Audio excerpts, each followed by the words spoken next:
Hello, my name is Dr. Sam Ellis, and I am a board-certified dermatologist.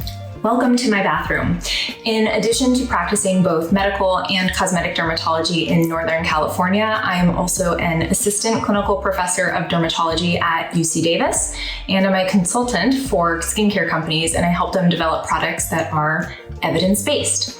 Tonight, I am going to be taking you through my anti-aging skincare routine.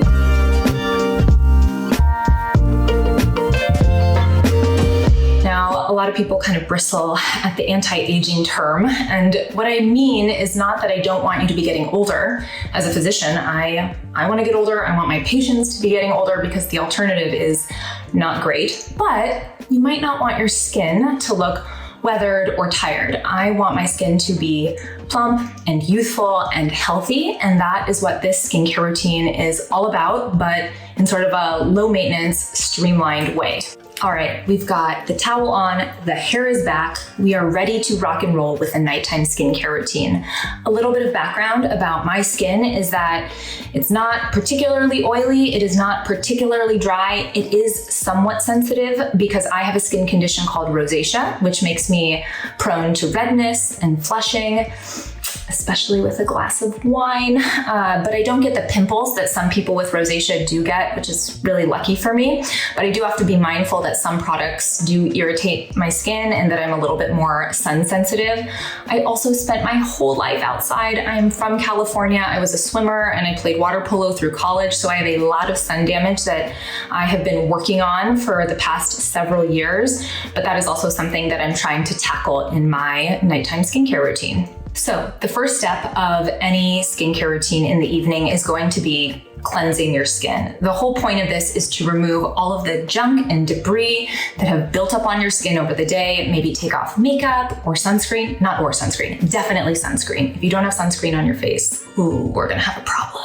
But you need something to take that all off, because if that's just sitting on your skin while you sleep, that's gonna clog your pores, make you more prone to breakouts, it's gonna make your skin look dull. So you need to cleanse that off. And the other part of cleansing that's important is that it sets your skin up to absorb and interact with the next set of products that you're going to put on it. I am a huge fan of the double cleanse, and I feel like if you're watching this, you probably know what a double cleanse is, but for those who don't, a double cleanse is basically a two-step cleansing process where you use a more oil-based cleanser to remove that top layer of debris that's on your skin and break up some of the product. And then you use a second cleanser, usually a water-based cleanser, to wash that all away. So today I am going to be using the Clinique Take the Day Off Cleansing Balm as my first cleansing step. It's not waxy, it's almost creamy, but holds its shape. And then as you put it into your hands, you can see the warmth from the body just melts it all away. But all that product is still sitting here, and I'm going to massage it into my face. And the whole point is to really just break up that product.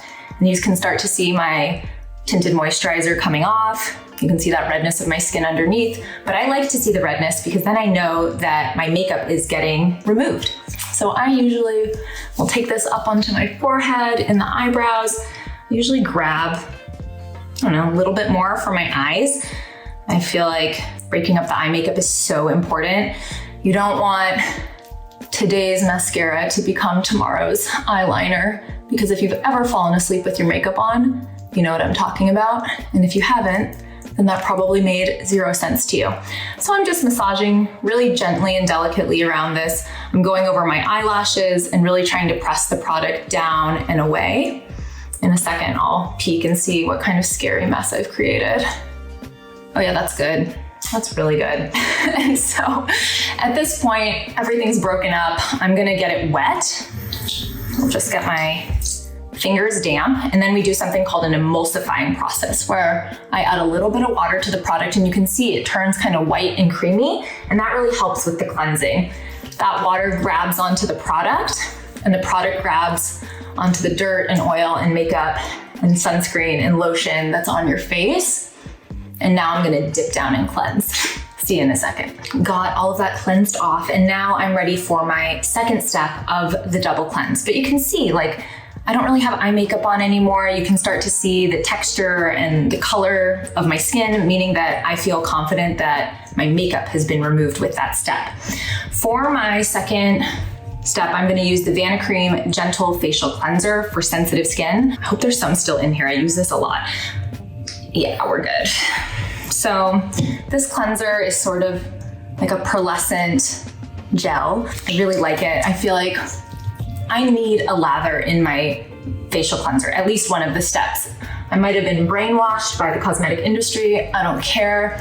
To me, this makes it feel like something is really happening. I like this cleanser because it's sort of a no nonsense. It's not an exfoliating cleanser. It's really just, the purpose is to get your face clean. And so I just kind of massage it, go down my neck. Normally I would do this step in the shower. So usually I would do my cleansing balm, emulsify it, and then hop in the shower, wash my face and body in the shower, and then come back out and do the rest of my routine. But if I take this into the shower, this video is gonna take on a whole nother life. So this is all massaged in, go over my eyelashes one more time, make sure everything's really good, drop back down, gonna rinse it off. All right, so the face has been cleansed, and when I'm done cleansing my face, I don't want it to feel dry or tight, but I also don't want it to feel oily or particularly hydrated yet. I just need it to feel ready to accept whatever I'm going to put on it next. I feel like if your skin is feeling too dry or tight after you cleanse, you might need to switch your cleanser either to one that has a lower pH, so something in the 5 to 6 range. Sometimes a more basic cleanser that sits more at the 7 to 8 range in the pH can be more stripping for the skin. And although some skin can handle that, a lot of people can't. And so that's one thing to look for in your cleanser if you're noticing you're feeling really dry. The other thing is that you can look for ingredients like glycerin or shea butter in your cleanser, because those are hydrating ingredients that can support your skin while you wash. Once I've cleansed, I'm in the home stretch. That is honestly the thing that takes the longest in my entire routine. The next thing I'm going to do is put on my trusted Tretinoin. So this is a retinoid. This is a prescription strength retinoid. And you can see this tube is very well loved. So well loved that I am worried about getting some out of the tube right now. Ooh, a little more. All right, we're good. Pea-sized amount, that's all you need. It takes me a while to get through one of those tubes because that's all you need for your entire face. So when I'm putting a retinoid on, I do the dot method. I think this is not new for anybody, but that helps me sort of distribute it. But a little goes a really long way with this product. I just put any extra that's on my fingertips kind of down my neck. The neck skin is so much more sensitive than facial skin because it does not have the same density of hair and oil glands that the face has. So it doesn't have the same repair abilities. And so you have to be really careful with the neck because you go in with 0.05% tretinoin and you might be sorry. The other thing I will sometimes use on my neck is like a retinol. So a retinol is a not prescription strength retinoid. It is something that's weaker than tretinoin because it has to be converted in the skin into retinoic acid. It has to be converted into tretinoin, and therefore in that conversion, it gets weakened quite a bit. And so sometimes I'll go in with that on my neck or even around my eyes. I don't want to spend too much time talking about retinoids, even though they are amazing, because you could probably find a million excellent videos here that go into more detail. But essentially retinoids are vitamin A derived compounds that are the best thing you can do to anti-age your skin in terms of product, besides wearing sunscreen, which is in a category and a class all on its own. So retinoids, which include things like retinol, retinal, adapalene, tazarotene, trifarotene, tretinoin. They can be over-the-counter or prescription, and they do it all. They support collagen synthesis, so they help you make new collagen, which makes your skin bouncy and glowy and less saggy. Fewer fine lines, fewer wrinkles. They help break up pigmentation in the skin. They support new vessel growth, and a lot of people are like, ooh, I don't want new vessels, but deeper in the skin, which can really make your skin glow. The other thing that they can do is they can actually fight something called cellular atypia. So as your body is exposed to more UV damage over your life, the cells in your top layer of skin can start misbehaving, and that's what leads to skin cancer. So as part of a skin cancer prevention treatment, I put a lot of my patients on a topical retinoid. Retinoids increase collagen synthesis. So collagen is the protein in our skin that makes it look bouncy and glowy. And in our mid-20s, we lose 1% of our collagen in our skin per year, which is devastating. So how do we combat that? Using a retinoid is the best way, and that is why it is a staple in my routine. It will never leave my routine unless I was trying to get pregnant or if I was pregnant. The reason for that is that these are vitamin A derived compounds, and they have been shown when taken orally to cause birth defects. So no anti-aging in the world is worth a birth defect. A lot of people will caution about using retinoids when someone's breastfeeding. I personally would have no problem using a retinoid while I'm breastfeeding. I'm not worried about a birth defect. At that point, the baby is out. So just don't put it on your nipples and you'll be fine. So most nights I will use a retinoid, maybe once or twice a week, depending if I feel like my skin is looking dull or if I just want to like a little extra zhuzh. I will do an exfoliating step instead of my retinoid. I never use a chemical exfoliator plus a retinoid in the same night. That is too much and overkill. But one of my favorite chemical exfoliants are these peel pads by Skin Better. They are a combination of lactic acid, salicylic acid, glycolic acid, and then their own proprietary retinoid blend. But when you take one of these and you swipe it over your face, you get the sting, okay? That's the sting that tells you something's going down on your skin in a positive way. I would not recommend doing a retinoid and this in the routine unless you're used to it, basically. Otherwise, you're going to over exfoliate your skin, you're gonna over aggravate your skin. But for me, I've been using a retinoid for 6 or 7 years at this point, and I need another exfoliating agent to just get some of that dead skin cell layer off the top so I can have a true glow. And doing a peel pad or some type of exfoliating step, usually a chemical exfoliating step, not a physical scrub, is what I like to do in my routine to just give me a little glow.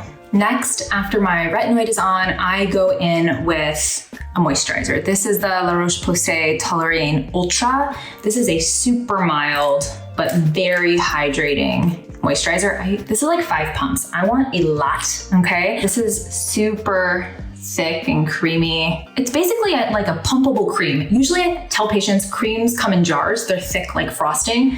This is just below that. It is the thickest lotion you can imagine. And I adore this. Now it's on the back. Well, this is gonna be really smooth tomorrow. But I probably use 4 or 5 times more moisturizer than I do of a retinoid. I want more of it. It just feels so good. I like this because it feels really nourishing, and no matter how angry or upset, or if my rosacea's flared, or if I overdid it with my retinoid and my skin is feeling temperamental, this never ever stings. And I really appreciate that about this product. I also see a lot of patients in my clinic who have sensitive skin, who have allergies to things like fragrance or certain preservatives. And this product just doesn't have any of those. So I always feel really confident recommending it to people with sensitive skin because I think they'll be successful. The only time I might not use something this thick is someone who's really acne prone, who has a ton of clogged pores, because it does have a lot of moisturizing and occlusive ingredients in it.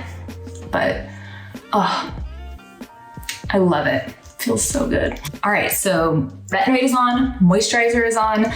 That's it. It's the 1-2 punch. I mean, it's pretty darn simple. I do use something called azelaic acid in the morning to help combat my rosacea, and I use vitamin C and sunscreen. But in the evening for anti-aging, retinoid and moisturizer. Now, I don't exclusively rely on my skincare to contribute to my anti-aging plan or goals. I do use neuromodulators, so Botox in my face to help with fine lines and wrinkles and creasing that happens over time. I also do a mild resurfacing laser a few times a year, something called Clear and Brilliant, which helps break up pigment in my skin and also supports collagen synthesis. The last thing I do is something called pulse dye laser. So pulse dye laser is a laser that targets redness, and you're probably looking at me going, well, I can see redness in your face. Oh, you can't even imagine what it would look like without the laser, okay? These tools that we have in a dermatology office are not to help someone achieve true, there's no such thing as perfect. We're just trying to optimize, make someone feel more confident. You don't need to look like an Instagram filter. That's not even a realistic goal. You just need to look like you and feel confident in your own skin, and sometimes a little enhancement never hurts anybody. But I just want to be totally transparent and that I get support from in-office procedures and I don't exclusively rely on my skincare. If you're someone that does, bravo. But if you're someone who doesn't, bravo. To round out my nighttime skincare routine, we cannot neglect the lips. Oftentimes I'll actually put my moisturizer on over my lips as well, just to start softening them. And then I'll go in with something more occlusive. So something with a more jelly-like or Vaseline texture to really lock everything in. So I'm gonna use my Aquaphor oldie but a goodie. As you can see, that's like a pretty thick, it's 40% Vaseline or petrolatum, excuse me. And so I'll just put that on my lips to get everything nice and hydrated.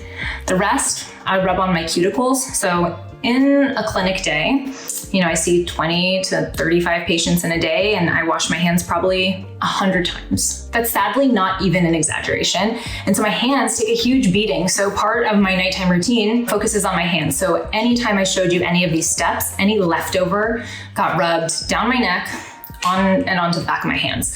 And that's really important to me. But now I've got my retinoid on, my moisturizer on, the skin has been properly cleansed, the lips are feeling juicy. I think I'm getting ready to go to bed.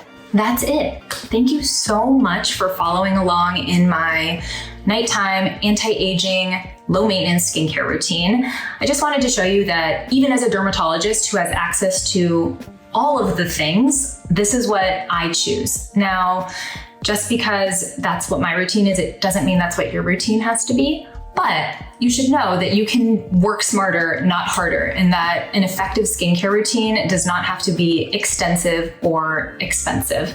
It can be if you want it to, but it certainly doesn't have to be. If you would like more skincare tips from me and just to follow me around the office, see what the day in the life of a dermatologist is like, hear me talk about dermatologic procedures and medical dermatology, you should follow me on Instagram. My handle is super creative. It's at Dr. Samantha Ellis. I would love to see you there. This has been a blast and a huge honor. Thank you so much for having me. Bye.